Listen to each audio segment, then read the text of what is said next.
teams are kind of saying, well, that's besides the point. What I need to know is what's his future outlook, how much degenerative damage is here. And I think with the lack of information from your own team doctors, we could definitely see a guy like Tua drop. And others with injury concerns I could see being impacted more than usual. I mean, that's something we always see in the draft anyways.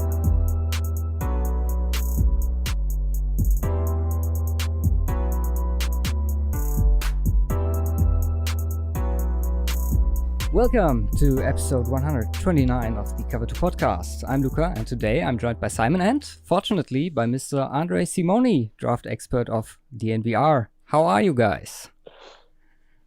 Good. Thank you for having me, guys. How are all you? Yeah, we are fine. We are still not affected majorly by all the impacts going around the world right now. So we could focus a bit more on the draft. I think for us, especially for the two of us, it's quite. It gives us a bit more time to process everything beforehand. Sadly, in a different kind of atmosphere right now, but football is still fun. So we are pretty excited about today to talk a bit with you about everything that's happening in Denver, Colorado, in the USA, and what's different there, but specifically about the draft. And it's less than 2 weeks from now. We generally start our podcast off for the last few weeks with Corona update. Me and Simon always give a little update on how our lives have been affected. And let's hear from you. How is it over there in Denver, in the US? How are you feeling? How is your family? Is everything fine still? Or, what's happening with the virus? Yeah, we've been home for at least 3 weeks now. Both my wife and I work from home, and the daycare situation with my daughter got to a point where we just felt safer having her at home as well. And I mean, we've got a nice house with a good backyard and front yard and can play outside and all that. So that's not too hard, but it's definitely affected my work schedule. And then throughout the last 3 weeks, as different orders came into place, there was kind of mad rushes to the store, and you couldn't find stuff like toilet paper or eggs or canned goods as much. But now it seems to be calming down a little, and everyone's kind of getting in the swing of things. And aside from not going to the office every day and not driving around or being outside, my life is more or less the same at the computer and doing the same work I do. And I've noticed the Wi-Fi getting slower here in our neighborhood. Middle of the day, everyone's on it. Everyone's streaming on Netflix while working from home. So that impacts things. But luckily, I get most of my work done at the end of most nights. You know, I'm watching film and writing scouting reports and what have you. And there, it's kind of back to normal. Not too different from how life used to be. Yeah, I hope most people will remember you from our incredible draft recap of last year.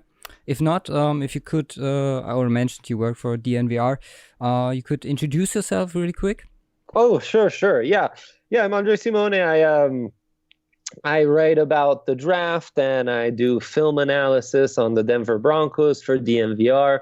We used to be BSN Denver. I'm also the head of analytics, and we've developed some different metrics to kind of analyze players, and still do some of that, but that's more in the background. I'm more focused on the business side and really the football side for us. And we're a local company, but we do a lot of cool stuff. We do a weekly draft podcast basically year round with my colleague Henry Chisholm, who covers the Colorado Buffaloes and college football for us locally in the Pac-12. So it's nice to have his perspective, and you can find all our stuff at thednvr.com, where we have a bunch of cool stuff, and we're still pumping out a bunch of content even without sports. We're going back and looking at stuff. So if you're bored but needing some football and there's Broncos fans out there listening to your podcast, I would highly suggest they check us out. And especially in that time. I mean, I have been a subscriber for around 3 years, I think, right now. But all that stuff you do over there is you get not only the view of the Broncos, but also of the AFC West, and you can use the knowledge you provide for, I guess, every team. So right. That's a recommendation there. Yeah, last time we looked ahead on how this draft will come out, and right now we are here at this time. First of all, how has the virus infected your preparation for the draft? Really not too much. I was still able to go to the Senior Bowl. I was still able to go to the pro days here locally. That was right before things started to get canceled and shut down. So that was interesting as well, just being at one of the last few pro days and sporting events going on before things got shut down, but that already being in people's mind. And so it hasn't impacted that too much. I've been just busy in general with doing some other stuff at DNVR. We just had started opening a bar, and, things really heat up in April when two of our teams are in the playoffs, and we were preparing for baseball season, and we were preparing for the draft and all that. So I've been maybe just a tad behind on my preparation than usual, but that's less virus related and more just life and company growth related. But no, my preparation is more or less the same. I'd say there are fewer rumors and, pro days to stay on top of. So it's there's been a little less, the rankings are more or less the same as they were after the Senior Bowl and after the Combine. There hasn't been too much change. But generally speaking, it's been kind of the same process. Yeah, you mentioned all the pro days shutting down. Yeah. We have video meetings and workout tapes been sent to the teams. Do you think something will get lost due to the lack of personal contact scouts and team officials have with the players, or do you think that won't be a big issue?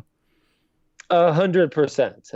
It's a big loss in teams not being able to bring players in the building and really kind of get their hands on them, put them through workouts, have face-to-face interviews, have, the thing that really is lost in this is being able to give them medical tests right then and there in your facilities.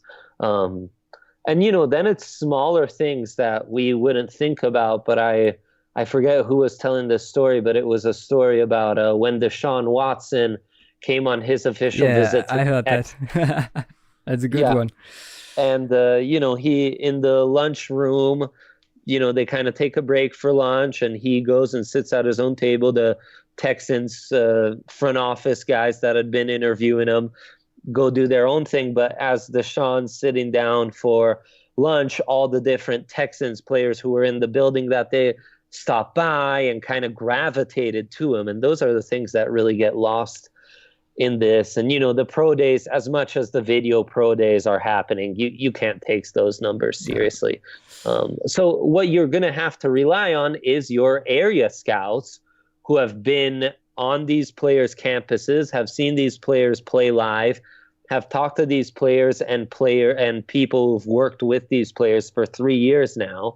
And you really have to rely on them and the relationships they have and the sources they have to really get the intel on what kind of people these prospects are, rather than relying on your observations just in official team meetings. Yeah, and that was something that came to mind. Apart from the personal level, some players won't be able to show their physical skills in areas like pro days. Do you think maybe it's somewhat better because the tape is right now the true resource this year, and officials won't get blinded by some freakish physical abilities, and that players who might not have the football knowledge, the understanding, the mind for the game, maybe those get sorted out more before the draft?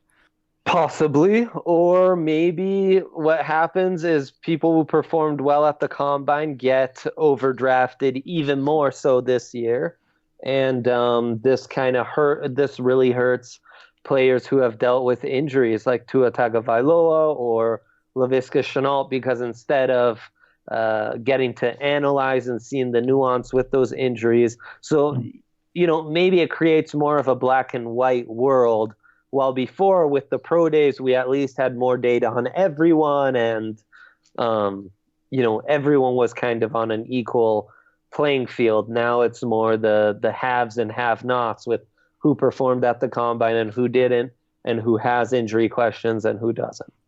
I think mostly the small school guys will be affected by this because they have no chance to make a name of themselves by impressing physically, so that all of the scouts start grinding their tape, and I guess that's a group who will be largely affected by this. So maybe you can find some hidden gems in later rounds, or maybe undrafted.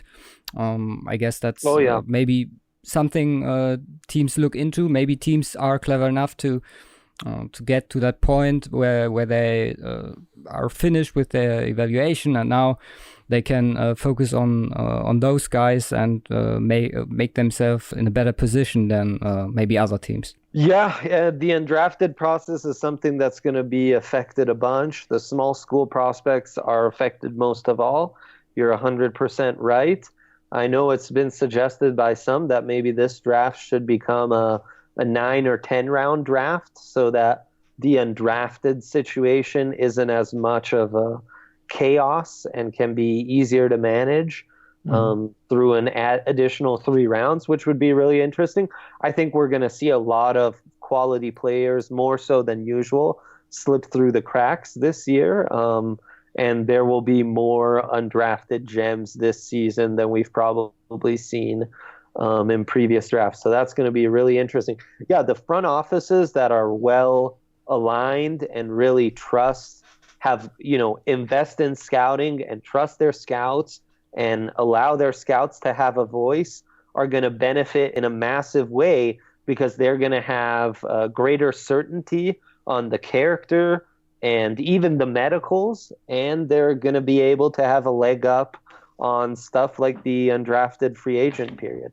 Well, you already mentioned possible changes to the draft and adding more rounds, or I guess teams will get a little bit more time to initiate trades and stuff. We will have the GMs. I think it's secure right now that we'll have the GMs sitting at their homes and every other staff too. Yep. Do you think there will be struggles technically and logistically? Because, I mean, for all of them, that's a completely new situation.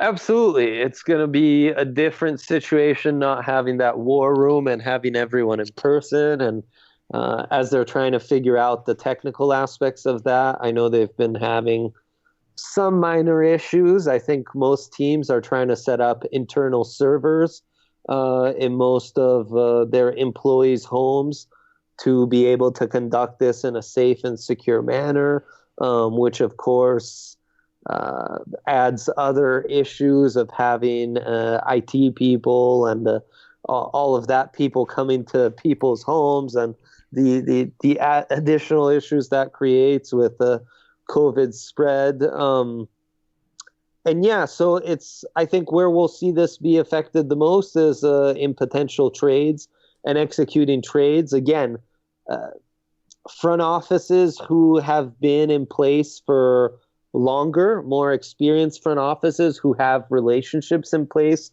already and are kind of getting a lot of their trade talks out of the way now, I think will benefit, while teams who are maybe less prepared and are trying to play things closer to the vest might be hurt in the long run, because I think it'll be harder to get on the phones and make quick decision trades, because not only is the process of getting other teams on the phone a little more complicated because the response time isn't going to be immediate with everyone on that end not being all in the same place, it's also going to take on our side of things more time to have those conversations of, do we want to do this trade? How do we want to tweak it? what do we want to make our counter proposal and stuff like that. Yeah. That's one question I asked myself beforehand or afterwards, COVID spread and everything.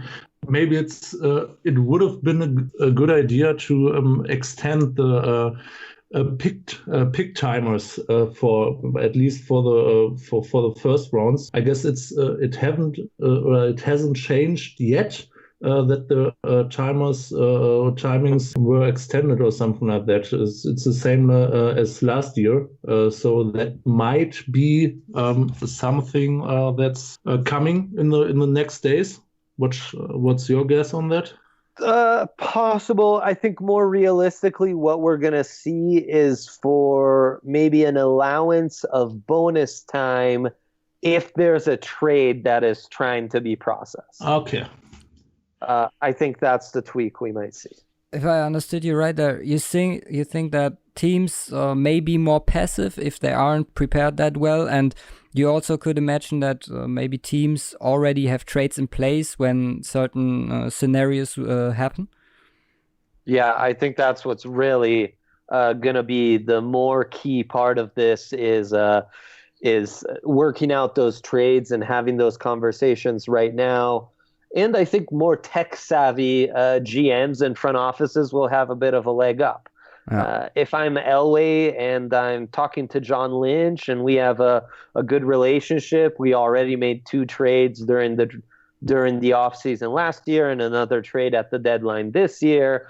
And, we're used to talking by text and we already have the bare outline for a trade. It's more of a quick text. Hey, what about that trade for the 3rd? Are you good if we move up right now? And, maybe that can facilitate moves a little more if the person who really is the ultimate decision maker is a little more tech savvy and a little more connected and has got their work done ahead of time. I mean, what are the consequences? I think it's draft and something absurd may happen. And for example, last year with Cleveland Farrell, nobody had him at, I believe, 4, where the Raiders picked him. And this may cause some completely mayhem and chaos, and maybe we'll get to a scenario which possibly very entertaining for us as people who watch the draft. But if there's a scenario where nobody accounted for, maybe we have big trouble for all of those teams. I could see it, absolutely. I would bet that at least one team in the first 2 days of the draft goes over their allotted time and maybe, loses their spot and drafts the very next pick. We've seen that happen in drafts before as well. Mm-hmm. Where do you stand toward the overall plan of the NFL doing it this way? We have the EA Sports player walk-ins, the remote interviews with the 58 prospects. Do you think it's a good way to do this, or would you have preferred they postponed the whole draft for a few more weeks? Maybe months? I think a case could be made either way. I understand their decision and think it was a good way to go about it. In the end, teams are complaining and trying to make excuses and putting out reports about, this will create this problem, this will create that problem. Look, in the end, we're all having to adjust, and the NFL can adjust as well. As we always say, the pro day is just a small percentage of the at-large evaluation. The meetings at facilities, the official team meetings are only a small percentage. Look, the work's been done. So no point in making excuses. Obviously, it's not going to be perfect. But, as the NFL has little ground to complain, every other sport in the world has been much more affected than the NFL, which has been on its off season and more or less been able to conduct business as usual thus far. So I think that while there'll be some adjustments, there'll be some technical difficulties here and there, for the most part, it's not anything that should prevent the draft from going on and being, for the most part, what it's always been. Yeah. So let's get into the good stuff, talking about the players and not the technicalities of the draft. Yeah. we'll be doing our last preview episode tomorrow, which will go up on Monday, and this, I believe, will go later on in the week. Nice. Tomorrow we are focusing on quarterbacks, so last part. Biggest question I have is, where do you stand on Tua versus Burrow right now? I mean, I know it because I follow your coverage, but for our listeners, how do you see those two competing against each other for the better prospect at quarterback? Yeah, it's an interesting question because Burrow's a one-year wonder and Tua has all those injuries. And they're both pretty special quarterback prospects for me. Despite those question marks, they both grade out as top 10 talents. I have an elite grade that only Chase Young fits that bill. I have a top 10 talent and then a first round grade. And both of those guys are right in that top 10 talent range. So yeah, they're very high-end prospects at the position. Tua really stands out for his deep ball accuracy and some of the stuff he can do on the move. And Burrow was just phenomenal, cold-blooded in the way he was able to handle pressure this year and create plays, extend plays. The accuracy and poise he showed was just marvelous. He had one of the greatest quarterback seasons we've ever seen in college football, and he's the second best prospect in this class for me, and Tua's the third best prospect. Despite the injuries and despite Burrow being a one-year wonder. You know, they're both coming off some pretty incredible seasons, and I think they'll both be handfuls in the AFC for a while if they both go in the top 6. And that's kind of my horror scenario when Tua will get or drops to the Chargers, and then we have a division with Mahomes and Tua and Locke, and who knows, maybe some other young guy next for the Raiders. You mentioned the injuries. It's another point. How much does the insecurity may impact their choices? I could imagine unstable players are more likely to fall, and teams have to rely on independent doctors. So do you think it's possible that players who we would have thought are surefire first rounders, second rounders, will drop to day 2 or maybe even day 3? Absolutely. I think the more intel we get from Tua, the more his camp tries to push that, he's back and ahead of recovery and looking good. Teams are kind of saying, well, that's besides the point. What I need to know is what's his future outlook, how much degenerative damage is here. And I think with the lack of information from your own team doctors, we could definitely see a guy like Tua drop, and others with injury concerns I could see being impacted more than usual. I mean, that's something we always see in the draft anyways, but this year more so than ever. I think Laviska Shenault's another guy who could be impacted. Javon Kinlaw potentially could be impacted because there's some injury concerns with him.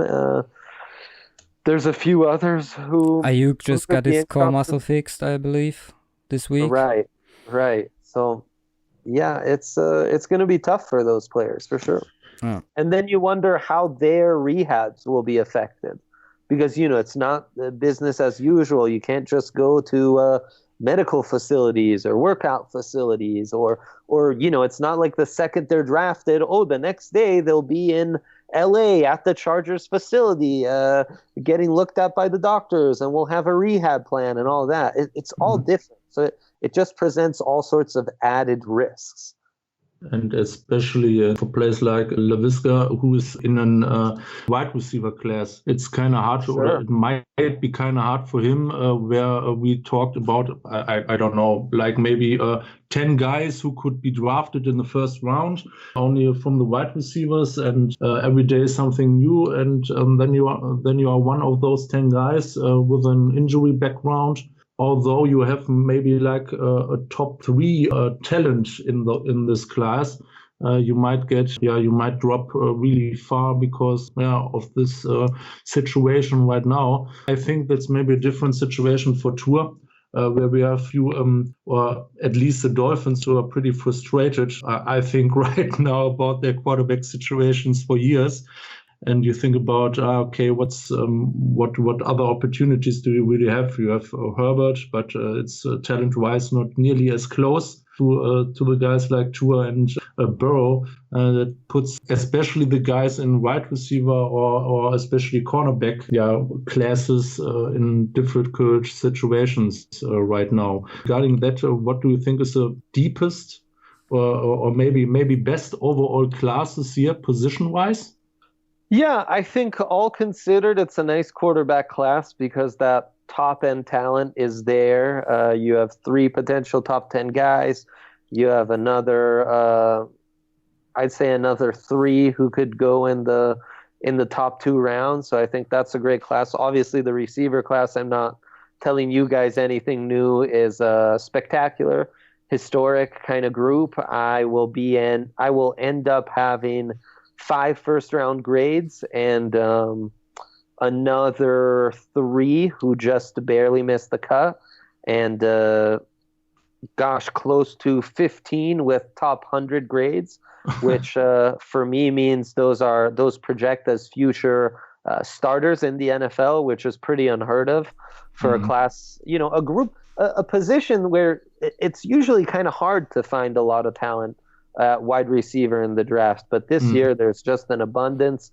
And the same could be said about offensive tackle, where I have 6 first-round grades and 12 in the top 100, I believe, or maybe it's even 14. So that's really a spectacular offensive tackle class, the likes of which I haven't really studied before in my time doing this.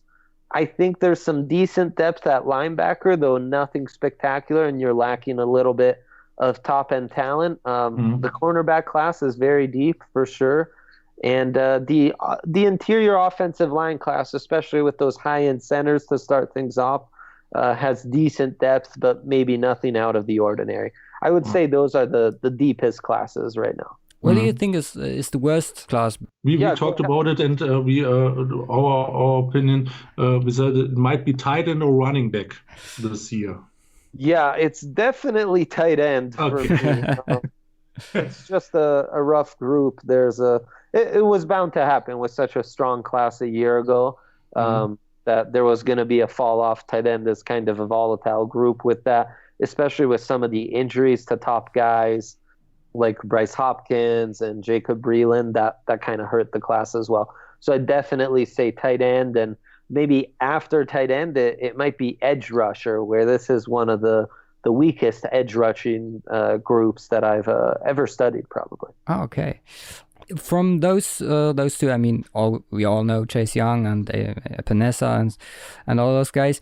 Do you have some standouts of those weak position groups, like one tight end, when team picks him, the fans could be at least a little bit happy about? Yeah, Cole Kmet really stands out.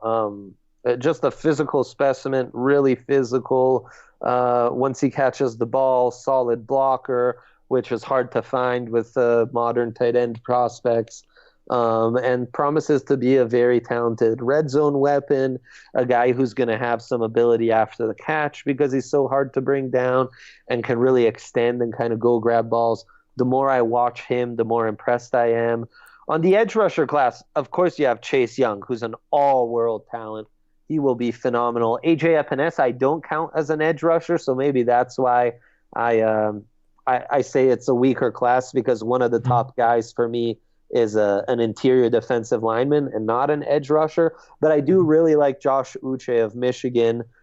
He's a guy who stood out in his games against some of the top tackles, especially Tristan Wirfs and Jedrick Wills, who in the bowl game really had trouble with the Michigan edge rusher, was fairly well-rounded as well. There's a lot of guys with upside and intrigue in this edge rushing class, but not so many sure things, and the guys who have the production, they're then lacking the measurable. So after Chase Young, it's kind of they either have one thing that you like, but they're lacking the other, or vice versa.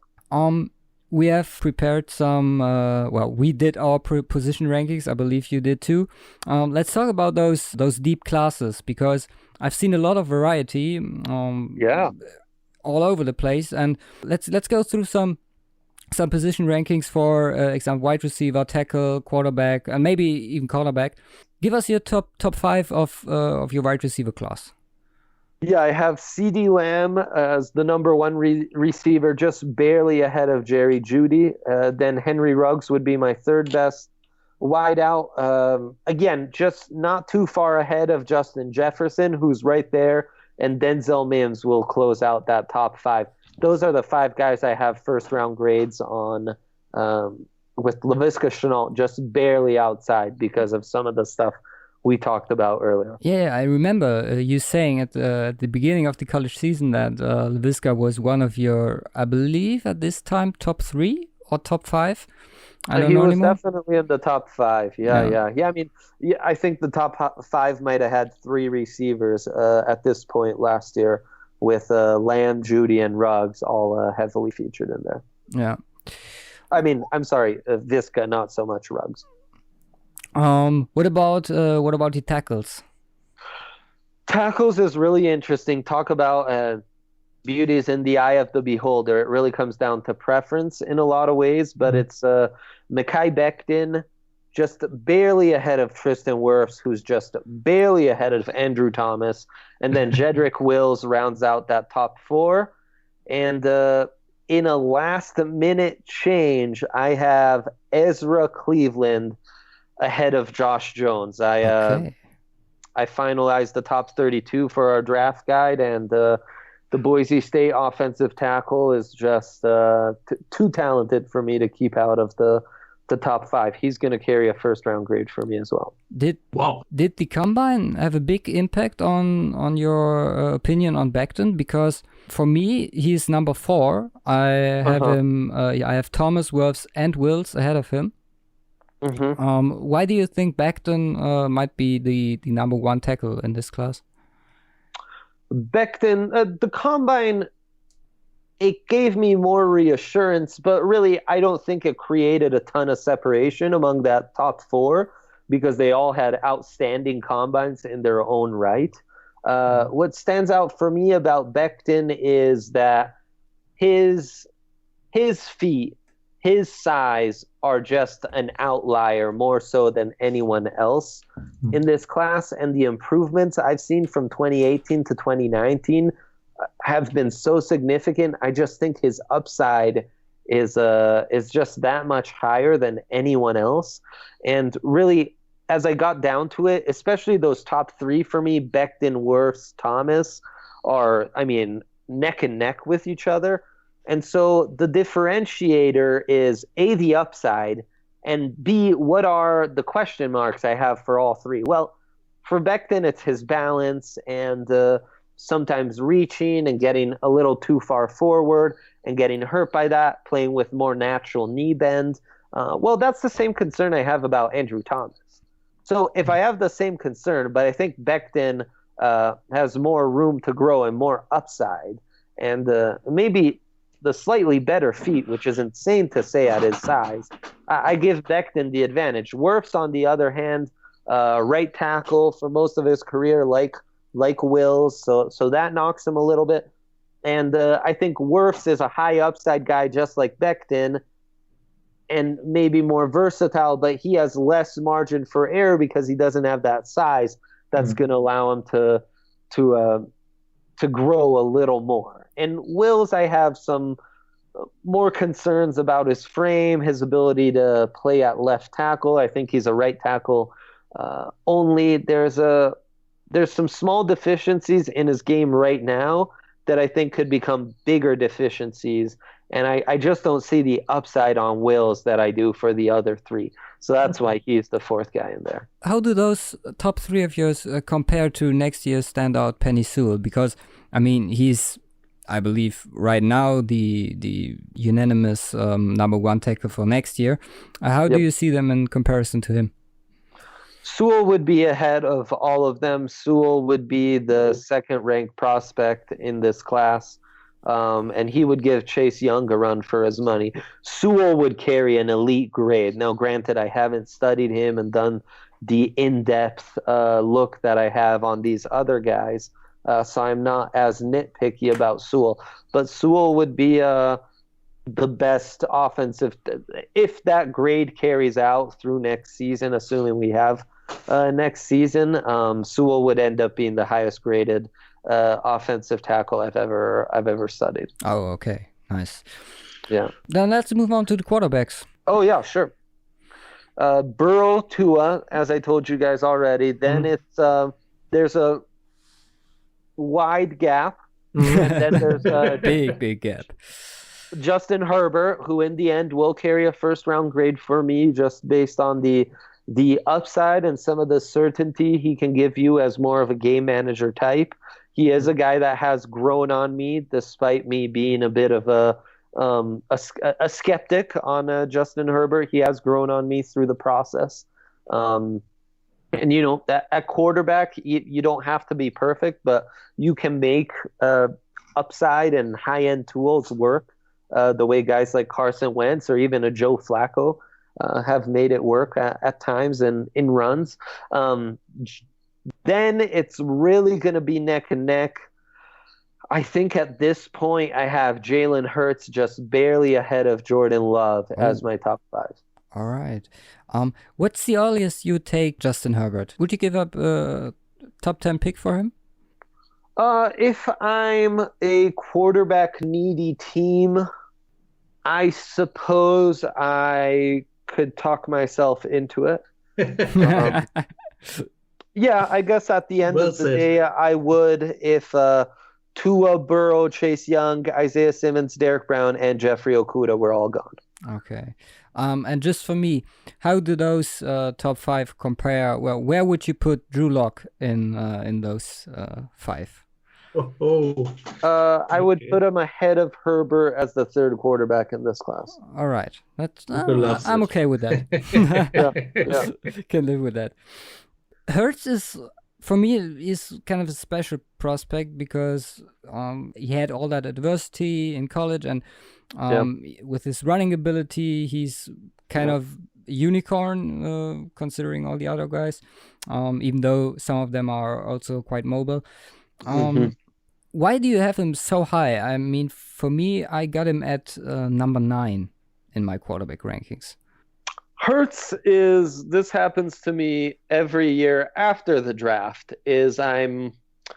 I'll be watching another prospect or a defensive prospect, and the quarterback who I ended up being kind of low on, watching them without, that same critical eye I had when finalizing my grades, I say, boy, I guess in the end, Patrick Mahomes wasn't so bad. Like, there are things I like when I watch the tape here. Daniel Jones did that to me, or Dak Prescott did that to me, or Baker Mayfield did that to me to some extent. And Jalen Hurts has kind of done that to me. Luckily, I've picked up on this, and he's done that to me before the draft. And it's not so much that I'm high on Hurts. He's going to be a borderline top. He's going to be outside my top 50. It's more how low I am on Jordan Love. I think Hurts, we maybe are underestimating the arm strength, because a guy who was fairly accurate and able to push the ball to the sidelines and downfield despite being on the run and off awkward platforms, I think he's got some Josh Allen to his game, frankly. I just think we don't give him credit for that because he's not, tossing up 60-yard bombs in the wind in Wyoming, but his arm is plenty strong enough. So I think we're overrating guys like Jordan Love because, his arm is so strong, but yet he can't get those wild throws where they need to be most of the time, while Jalen Hurts is. And I think we're penalizing Jalen Hurts for the fact that he plays in that kind of a explosive offense, which certainly he's benefited from, but that's out of his control.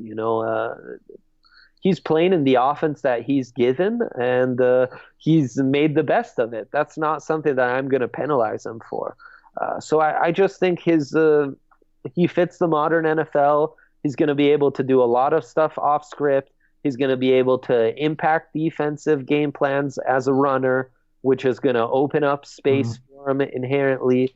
And I just think he'll have success. Look, I've seen Gardner Minshew have success as a rookie. I definitely think Jalen Hurts could have success early on in his career and grow from there. Okay. Did you, by any chance, see Joe Burrow's comments on the big podcast of Shaquille O'Neal?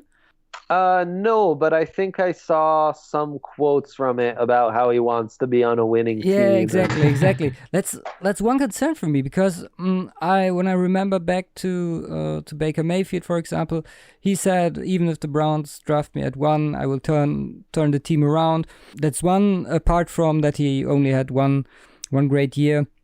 One trade where I say, does this attitude fit into the NFL? I believe everybody knows he will be drafted number 1, and it will be likely he will go to the Bengals. Do you think, or is that a concern for you as well?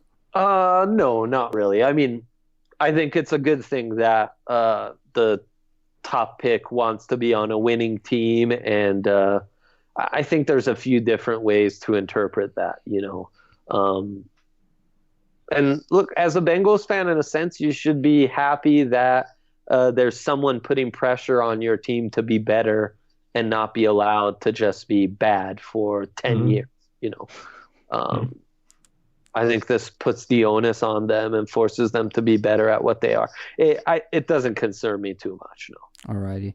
Then let's talk superstars and maybe sleepers or late round flyers. Sure. Who are some top players? Chase Young, we already mentioned him. But players who will be superstars, who will have an immediate impact on the team they get drafted to. Who are those standout players in this year's class?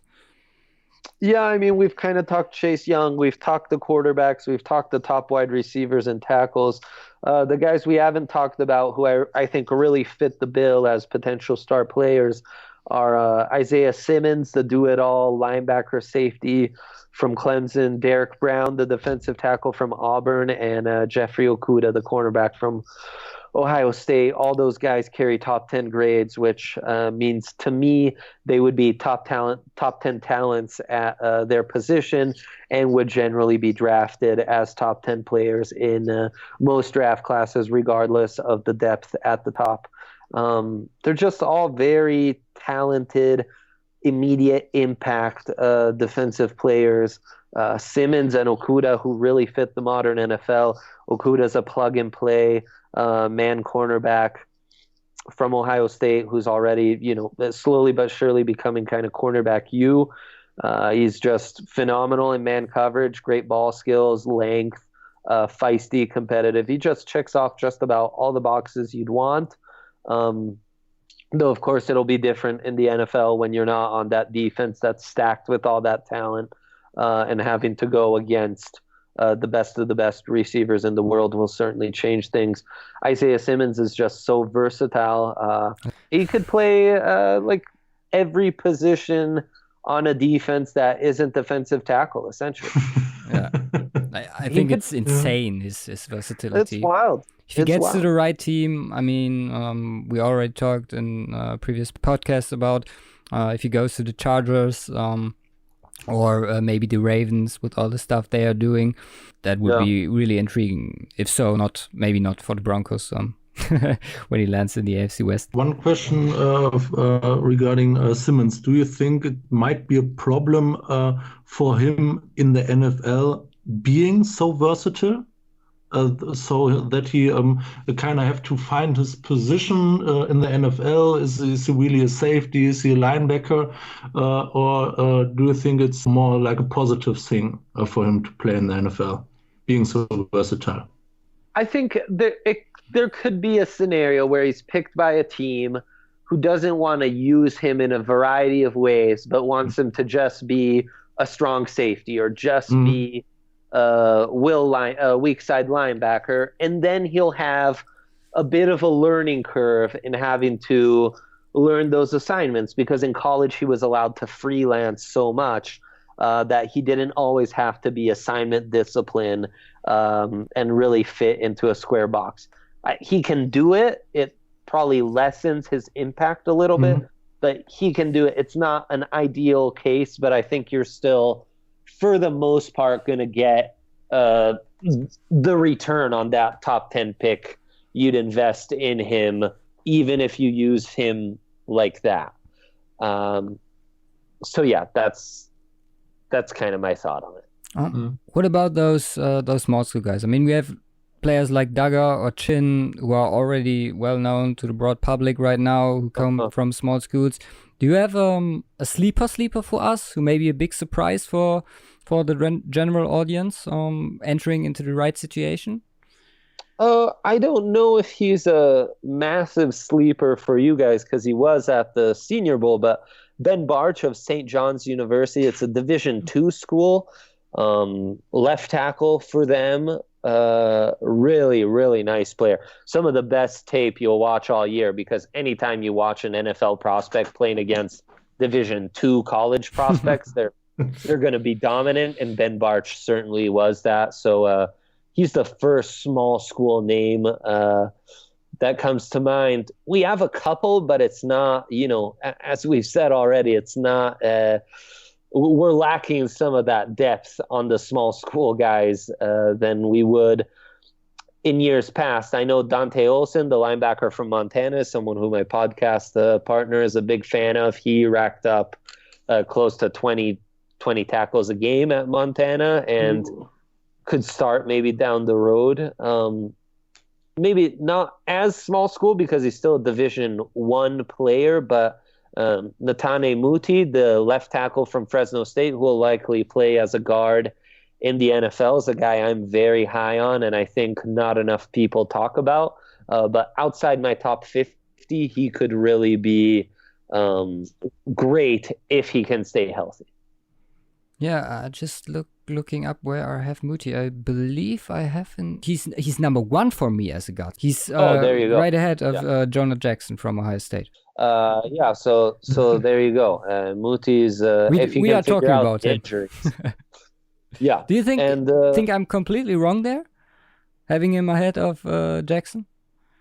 I think you are right if he can stay healthy. If he's not healthy, he that ranking will look off in a couple years. Also, you sound more than it. I have more of a gripe with Jackson as the second interior O lineman than I do with Muti as the number 1, though. Okay, then just quickly give us your top 5 interior offense liner.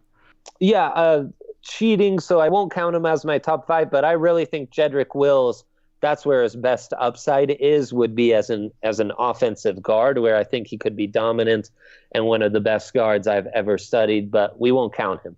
I have Cesar Ruiz in that top spot, the center for Michigan, and then Lloyd Cushenberry, and then Tyler Biadasz with Netane Muti and Hakeem Adeniji, the left tackle from Kansas, who will likely be moved to inside. That would be my top 5, and then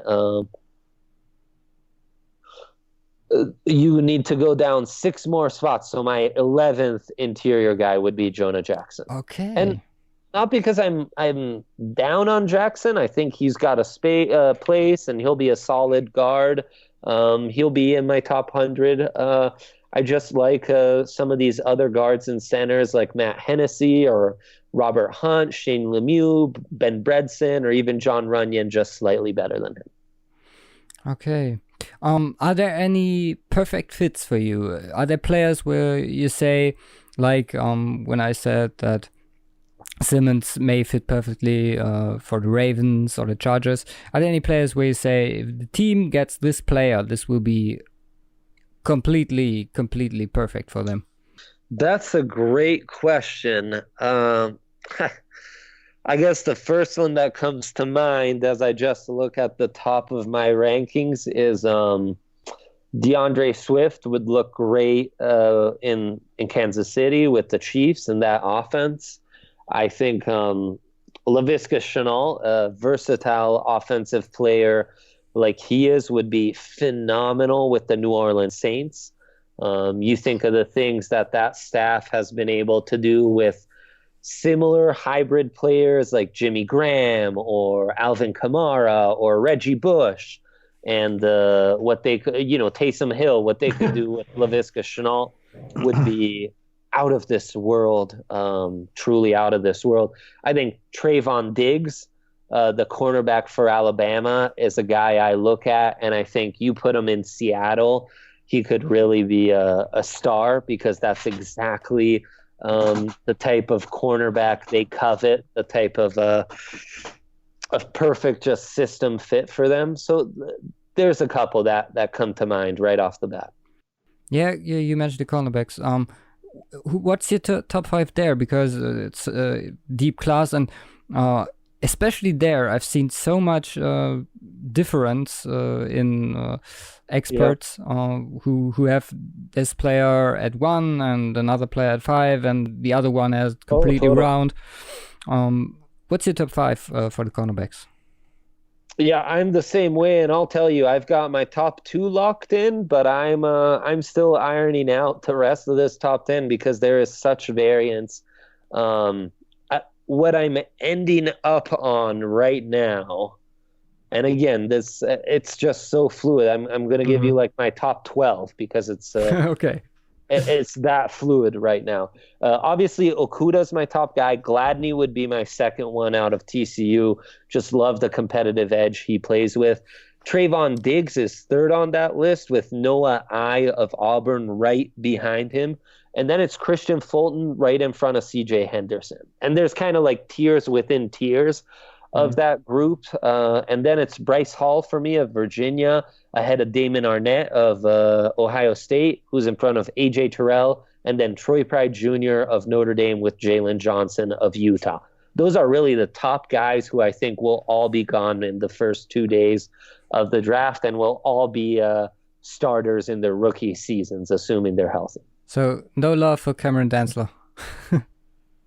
Yeah, no love for Dantzler, who's in that next group with guys like Darnay Holmes and Michael Ojemudia of Iowa and AJ Green of Oklahoma State. That's interesting because, like, I have Dantzler is my number 5. Fulton, have you mentioned Fulton? Christian Fulton? Yeah. He was 6th. Yeah, he's my number 2, for example. So, I'm really, really excited to see how this pans out. Yeah, me too. I don't know how much of your work you can share with us. I believe your last mock I saw on the website was from March. Do you have one coming in the next few days? I'll definitely have one coming, if not this week, draft week early on. I'd be happy to run you through what I'm thinking right now. If there's any particular teams you have questions about, or scenarios you want to throw my way. Yeah, sure. Do you have something like the Andre Simone special, something not many people expect? Do you use traits in your draft? I probably will in the last one. I did in the first one and shied away from doing it in the second one. I really believe the quarterback market will make it so that someone moves up to the 3rd pick, where the Lions are happy to move down a couple spots because they know they'll still get Okuda or Isaiah Simmons, or at worst Derek Brown, when they move down. So I could easily see a quarterback go 3rd overall. And I think the more I think about it, the more I think it'll be Herbert and not Tua. And I, as a Broncos fan who's hoping the quarterbacks go in the top 14 so that a non-quarterback drops, I'm very afraid that Tua will drop some this year, and potentially even outside of the top 20. Oh, okay.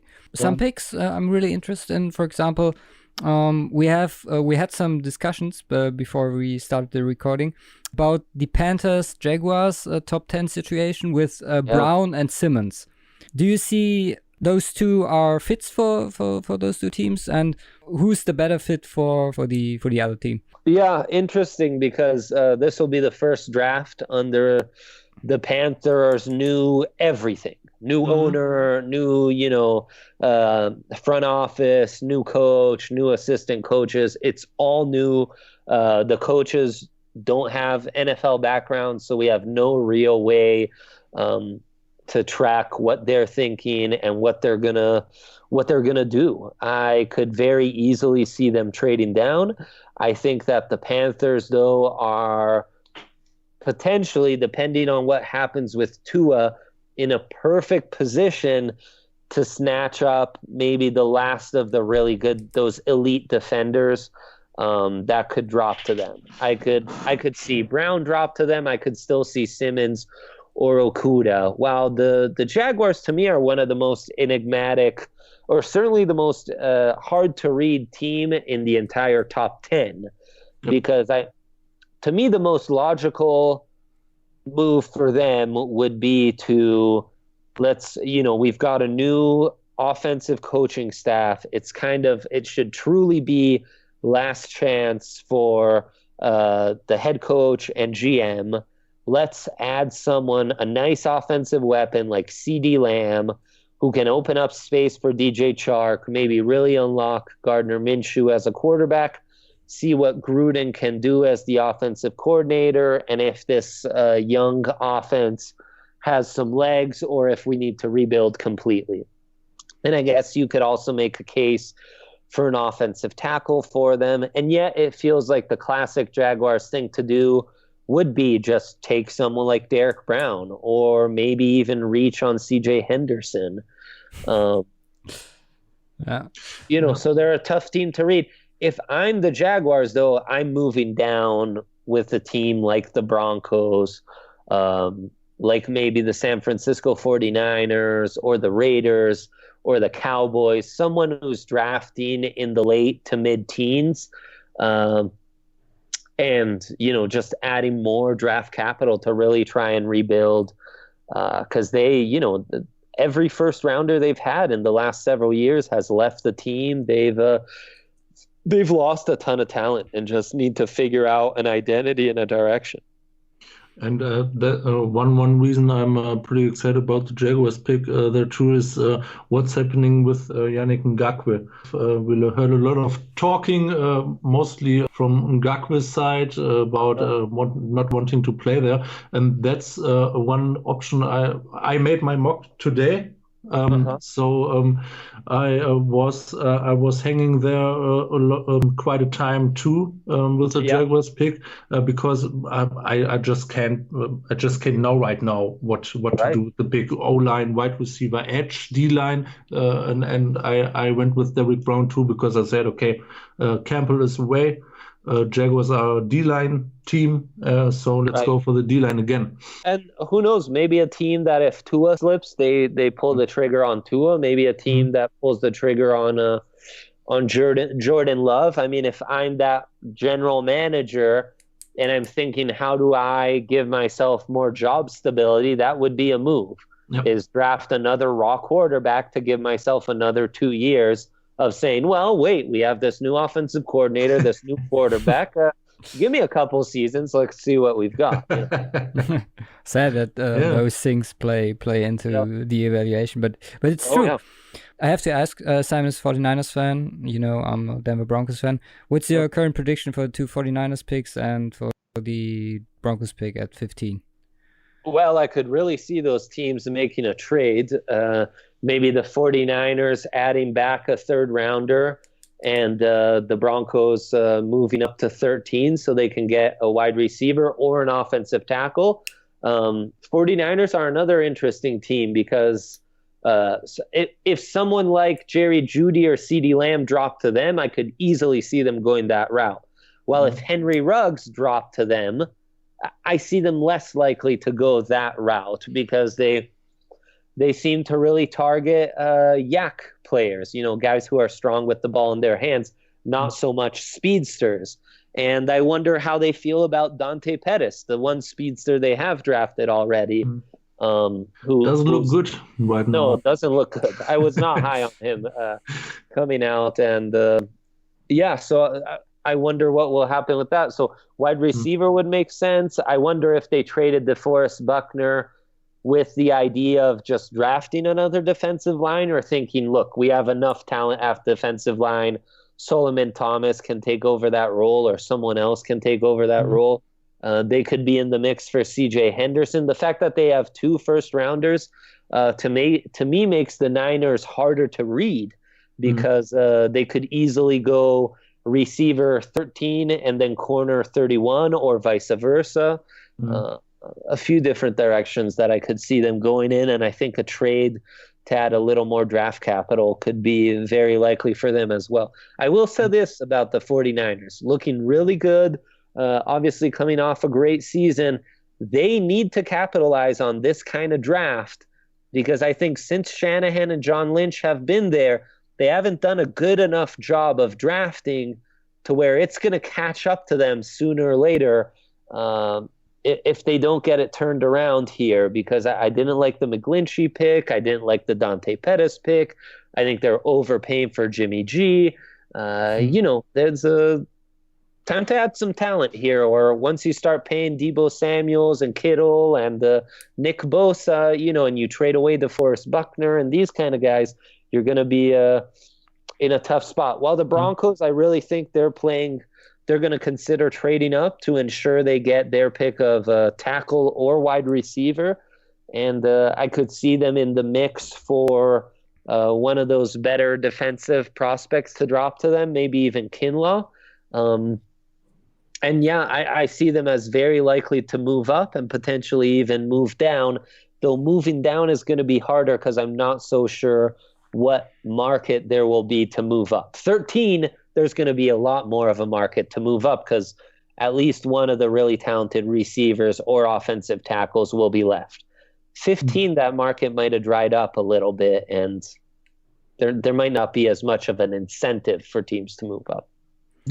Another team I would throw in there are maybe those teams with several first-round picks. We have the Dolphins, Raiders, Vikings. We already mentioned the 49ers. Where do you stand on taking the best? For example, the Dolphins need a running back. There is a big discussion, not only in America, but also in Germany, on the value of running backs. Where do you stand on the option for a team with 3 first-round picks like the Dolphins this year on taking the best in their opinion, with maybe the last pick, the 3 in, I don't know, Jonathan Taylor or DeAndre Swift or Zach Moss? Do you think that's a smart move, or do you value running backs like get other positions first and go there later? I try to value every prospect individually and not have general guidelines or rules based off position or what have you. And what it really comes down to is you're not going to have a first round or higher grade as a running back for me unless you present some real value in the passing game. Because those are the guys who are going to be re-signed to second contracts, the Christian McCaffreys, the Ezekiel Elliott's, even as much as they look like bad deals now, Le'Veon Bell's and David Johnson. Those guys never make their second contracts if they didn't have real value in the receiving game. To a lesser extent, you could say the same about Melvin Gordon, who that's a discussion for another day. So in this class, the only running back I would really justify that with would be DeAndre Swift for me, who I'm quite high on. But running back's a position where you can find guys in all rounds. That doesn't mean you can assume you're going to find an NFL starter because that's certainly not the case. You can load up on third rounders and miss on every single one, just like you can at every position. So I think every case is going to be different. I could see teams like that justify, especially a team like the Dolphins with that many picks, justifying one selection being used on a running back. But there are certainly other positions I would prioritize if I was them. And the thing about the team like the Dolphins is they have holes at, premium positions like quarterback, offensive tackle, edge rusher, to a lesser extent cornerback as their second cornerback. So I would prioritize that and make sure we address that. But, beyond the first round picks, they have multiple picks on day 2 as well that they can use. The Jaguars I mentioned already. I think the Raiders would be smart to go best player available. And last year I was surprised to see a guy like Mayock not have that approach and prioritize high character guys so much, like Farrell and Abrams, picks that I thought they weren't able to get the best value out of. It'll be interesting to see how that philosophy changes now that they have the high character guys in there. Is there a team, another team I'm forgetting with multiple first round picks? It's I don't believe so. No. Jaguars, Raiders, Vikings. Dolphins. Yeah, Vikings, right. Oh, Vikings now. The Vikings are really interesting. Perfect draft to add another wide receiver.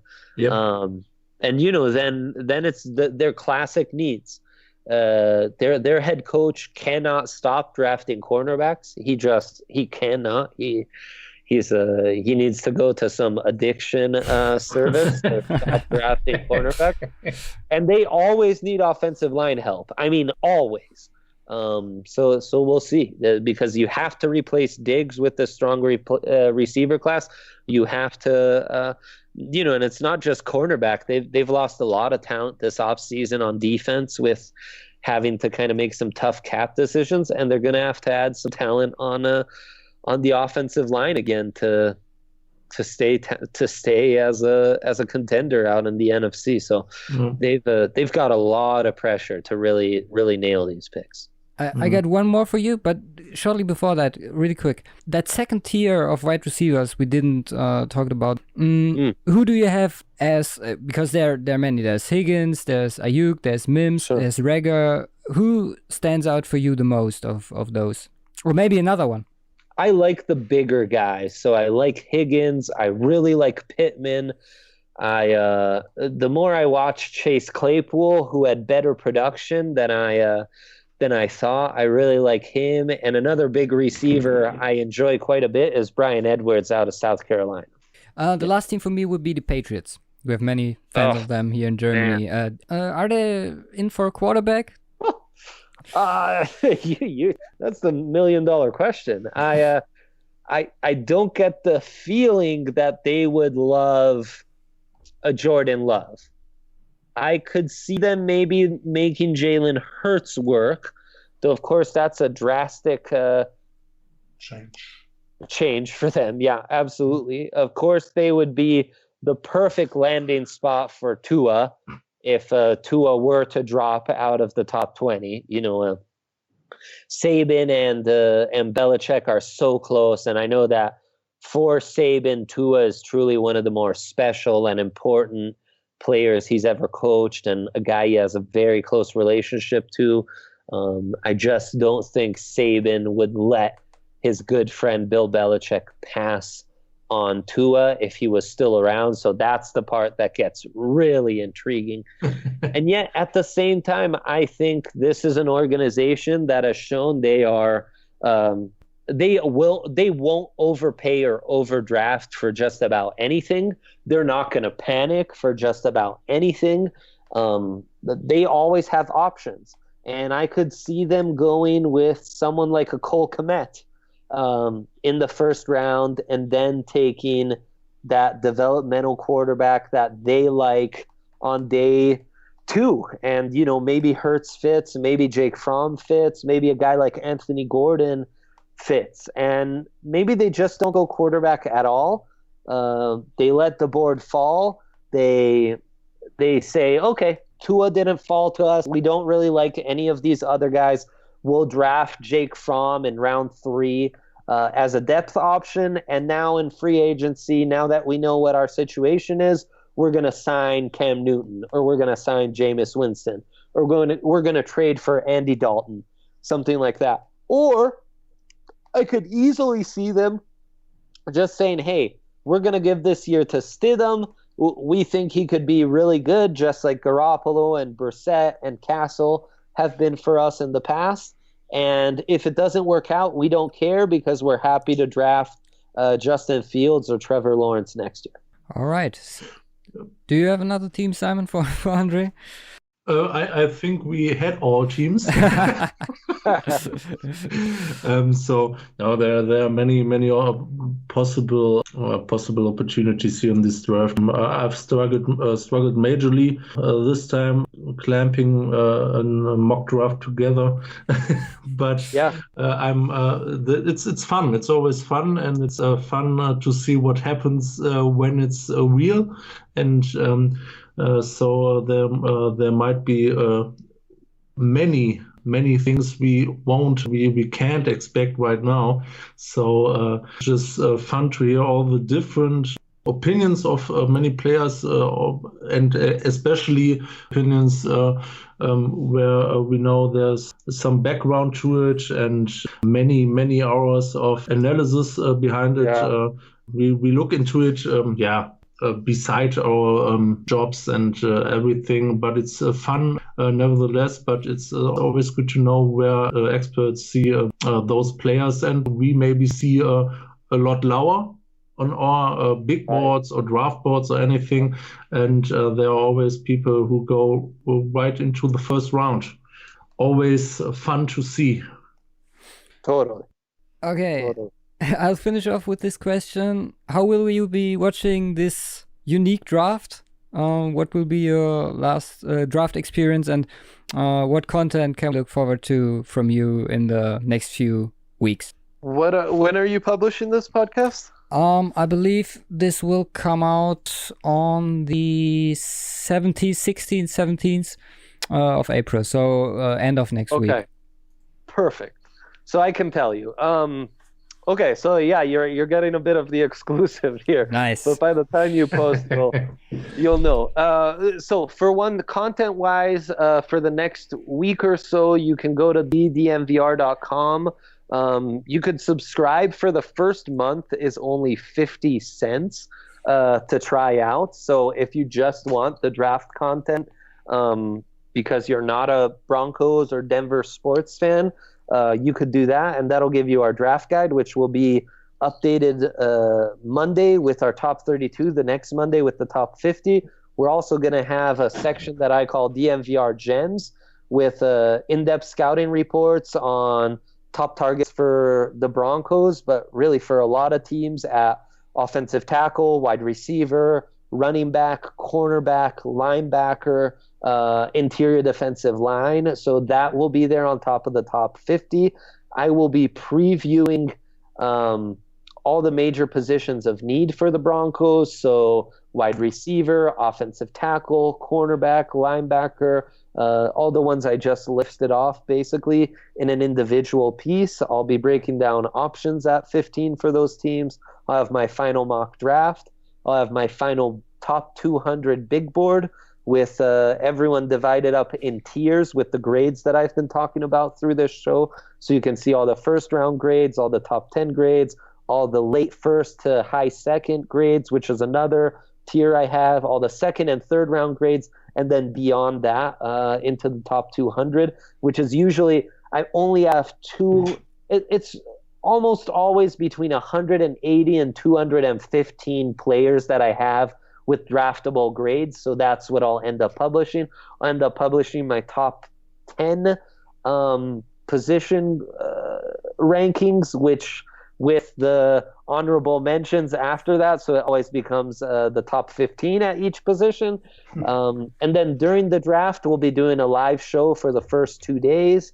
That'll be with my colleague Ryan Konigsberg and my podcast host Henry Chisholm. And we'll be doing a lot of stuff online with those live shows, fan interaction, graphics, all sorts of different segments, and I'll be writing film rooms and scouting reports on each player of the Broncos draft, and I'll be writing grades after each day for the AFC West and the league at large when it's over, and I'll have a little more draft recap content going on. So, you know, next 14, 15 days for me are kind of crazy and pumping out lots of stuff. And as I was telling my wife, it's just that time of year where I need to get back in the swing of, adjusting to only sleeping 4 or 5 hours a night and just ride that train and be happy that I get paid to watch football and talk about football. now we appreciate you even more for taking the time of your schedule to do this podcast with us. Yeah, depending on the outcome of the current situation and your schedule, maybe we can do the recap like last year again. Let us talk and figure that out. Really enjoyed this and really love the insight you give. And like Simon said, the different opinion you provide in comparison to the mostly generic stuff out there is always great to hear. Thanks, guys. It's always a pleasure. I always enjoy talking to you because I know you guys take the time. You talk about this, you break it down, you watch the film. So I love hearing your opinions. It's always great discussions and, highbrow stuff. So I really enjoy it and I really appreciate it and appreciate you getting to talk to your audience, which definitely not too much intercepting between our two audiences. So always great to talk to a different group of people and especially all those great NFL fans out in Europe who have a soft spot in my heart. Yeah, the reception of our last podcast was great, by the way. People loved it, your insights as well. Then, thank you again. Have a great day. And stay healthy. Stay healthy, most importantly, you and your family. Thank you. And hopefully we'll talk soon again. Absolutely. You as well, guys.